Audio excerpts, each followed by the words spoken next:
it's Cole. How you doing? You know, in life, every once in a while, all of us, we take a leap of faith. Sometimes it's a really big deal. It's something, that winds up drastically, perhaps, altering the course of our lives, and it becomes sort of a cliche. You know the type of thing I mean, like, you take that job that you weren't really very interested in, you thought, and it turns out to be great, or you decide at the last minute you will go through with that blind date your annoying friend set you up on. That kind of stuff. But also, and, those don't happen a lot. It's I don't know I don't know how to ballpark how often that sort of thing happens, but more often, we take leaps of faith on, smaller things, less important things, and that's sort of how I arrived at Starman. As you know, if you watch my stuff, I try my best to cover all sorts of different comics, but I focus a lot on superheroes, and I focus a lot on Marvel, because that's really my background and what I'm most interested in. I'm interested in all sorts of comics and all different publishers and companies and artists and writers, etc., etc. But, I've stated over and over that, Marvel is really where I'm at home and best versed in. But one of my problems, it wasn't a huge problem, I thought, was, I wasn't giving DC a fair shake. I was always interested in DC, but more from a distance, except for Batman. I have a lot of Batman, and I would say that I'm as well versed in Batman as anyone you can name. I've really been following him. I have a lot of his stuff. I have a great feel for the character, and artists and writers have worked on him throughout the decades, etc., etc. But besides Batman, I've always had to admit that my DC knowledge is sorely lacking. And for the past, I'd say almost 2 years probably, it became a real priority to me to correct that to a certain extent. Get into some DC that had nothing to do with Batman and see where it takes me. For a while, I was just trying my best to come up with a current title to follow, and that hasn't worked out yet, but it is still something I'm thinking about. In the meantime, I thought, there's got to be something out there, a character perhaps, or a specific run of a character that could really speak to me, that could really get me into DC in a way I'd never been before. And that's what brings us to Starman. This is the 1994, well, starting in 1994, Starman run by James Robinson, the writer, also with artist Tony Harris for most of it, with probably the 5th or 6th incarnation of the hero Starman. And the leap of faith here, of course, was simply, I only knew a little bit, I read a little bit on the internet, and that sort of thing. But I didn't know if I would actually care about Starman from, to really want to spend money on him, spend time on him, and wind up where I'm at. And that leap of faith has definitely paid off. Where did I go from? Basically, I read, that this particular run was quite different from what other superhero comics were like at the time. I read that it was an acclaimed run, although, I can't say that I like or have to interest myself in every single acclaimed run we've heard of. The name probably meant a lot to me. I like stars. I know that's kind of silly, but it's true. So I started to dig into Starman, and my leap of faith I really think paid off, because I'm really pleased to own this, and I'm really pleased to have read it.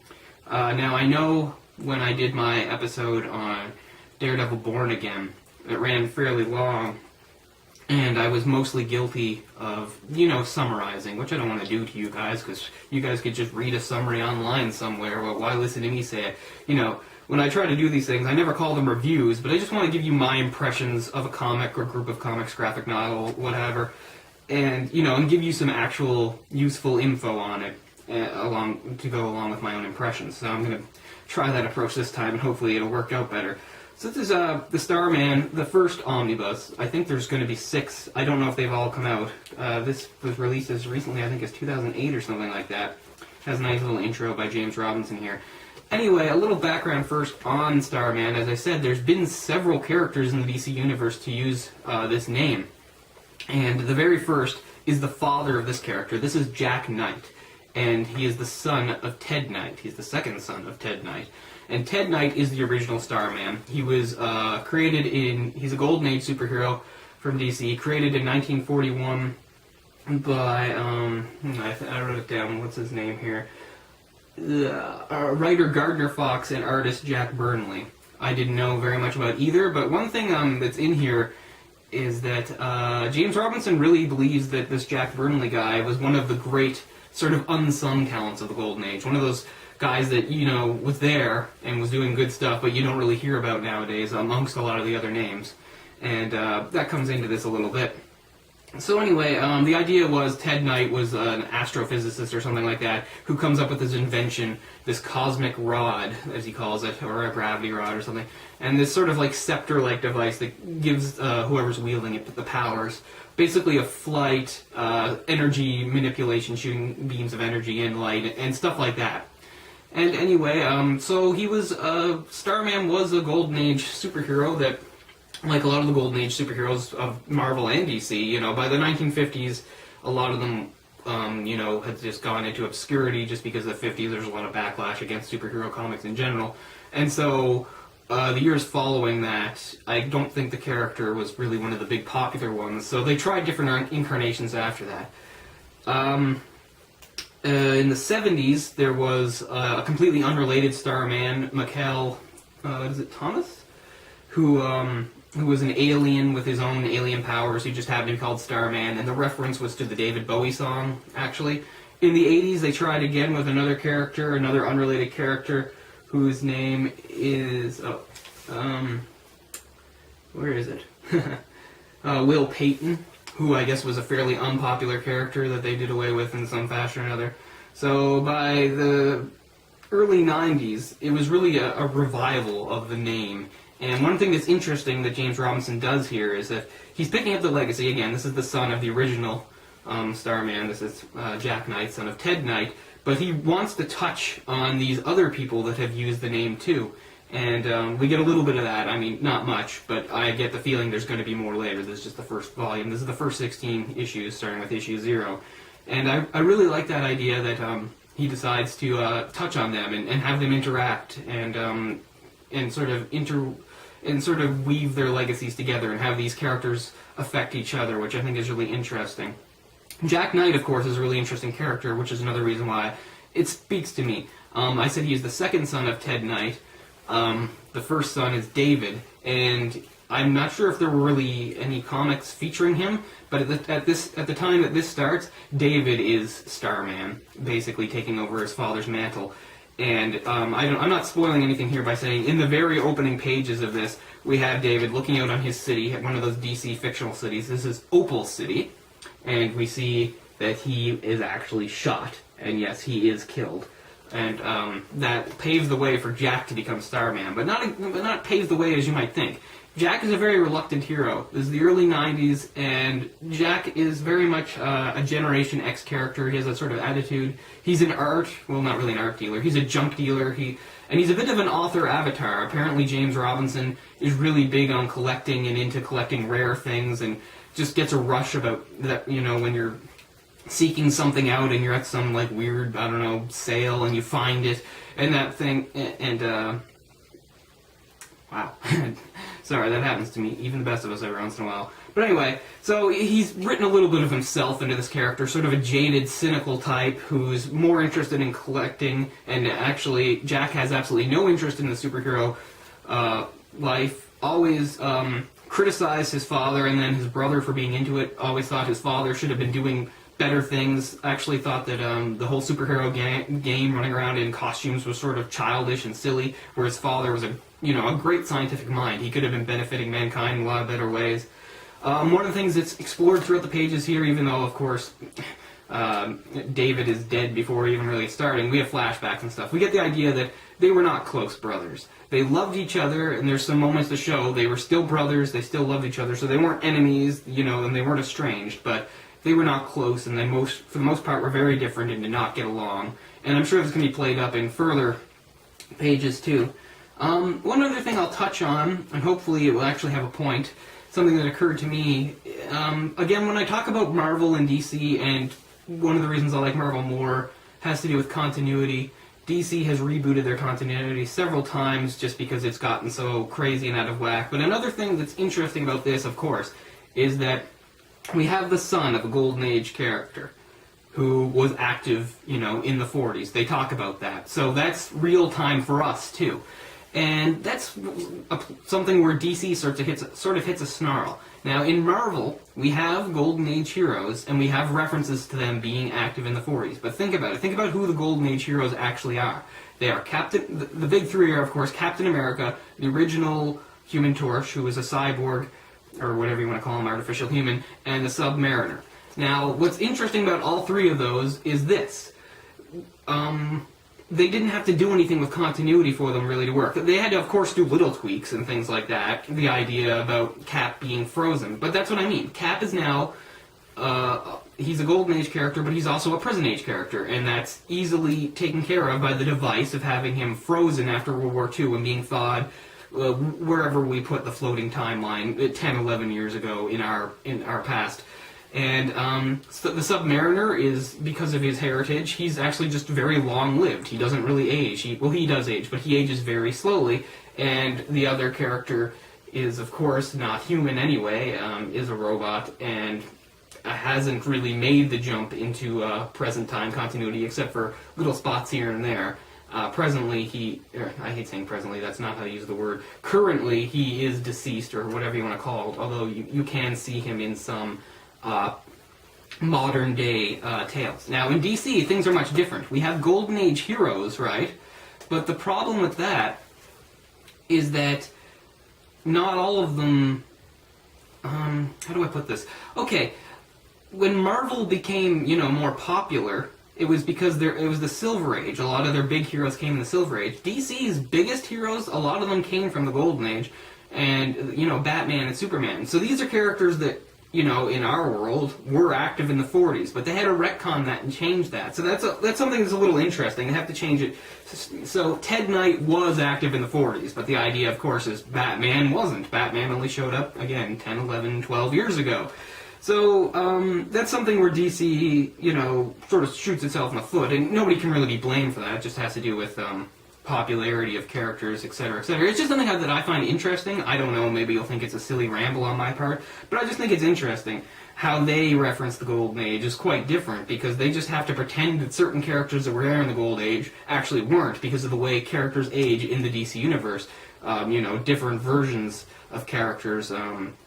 You know, if you're familiar with any DC continuity or any characters, you know, there's always a Golden Age version, there's a Silver Age version, there's a Modern Age version, etc., just to make it work.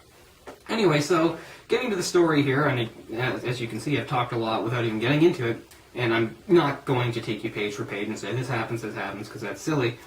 So we have a very reluctant Jack Knight, under strange circumstances, basically being forced into being Starman. And at first he just thinks it's going to be, you know, a one-time thing, and then it's over. One thing that's really cool about him, and we of course know it's not going to work out that way, he is going to be Starman. But as you see on the, well, actually you can't really see on the front here, there's no really good, well, maybe if I can find a cover. Well, you'll notice in any of these, okay, this is about as good as it gets, this shot here. He eschews the whole costume thing. He thinks it's silly and he won't do it. And you'll see he wears a specific jacket. He wears goggles that he has. Remember, he's a collector of old junk and stuff. And these are World War II goggles that he uses to protect his eyes during flight, and also to protect himself from the blinding light, the flashes that comes off his cosmic rod. And that's it. Like, he does not dress up. And there's, you know, and that's kind of neat. It's sort of a, you know, an anti-hero thing. But again, when you put him against all those other anti-heroes in the 90s, he's sort of like the anti-hero, you know. I hope you understand what I mean by that. Anyway, so we also have a pretty interesting cast of supporting characters. We have a group of Irish cops, several brothers and a sister, and they're all cops called the O'Dares. In these pages, they're not doing a lot, but you get the idea. They're going to be important characters. Of course, Ted Knight is still very much there and alive, and Ted Knight is sort of, you know, going to be working in the background, giving him advice, telling him about the old days, and that kind of stuff. There's a part where they have a little conversation, and he's just saying, you know, how he's just going to be Starman, and just to do this and just do that, then it's over. And one thing his father tells him is, you know, it just sort of comes with, not the costume, but the mantle is weird stuff just finds you. It just seeks you out. So, how it really gets rolling is a very old character, the Mist, who is also now in his old age, wants to have some revenge against Ted Knight, and that leads to the death of David. And that's the whole plot that gets things rolling here. We also have a character called, what is his name? Why can't I think? There he is in the top hat and the black. I keep wanting to say the Shroud. It's not the Shroud, it's the Shade. Yes, the Shade. A very cool character who at first you think is going to be a villain, and then we find out he's not. He's a character, we get the idea that he's been around since the Victorian age, and that he even knew some prominent figures of the Victorian era, including like Oscar Wilde. There's a little flashback. We get his journals. Anyway, at first he seems to be working with the Mist. Then we find out that he's not really much of a bad guy at all. He's just sort of strange, and he enjoys manipulating people and doing things. He's one of those guys, with power, and he's going to be around for a while. So he wants to have an impact on history one way or another. And he's very interested in Jack Knight. So actually, instead of being an enemy, the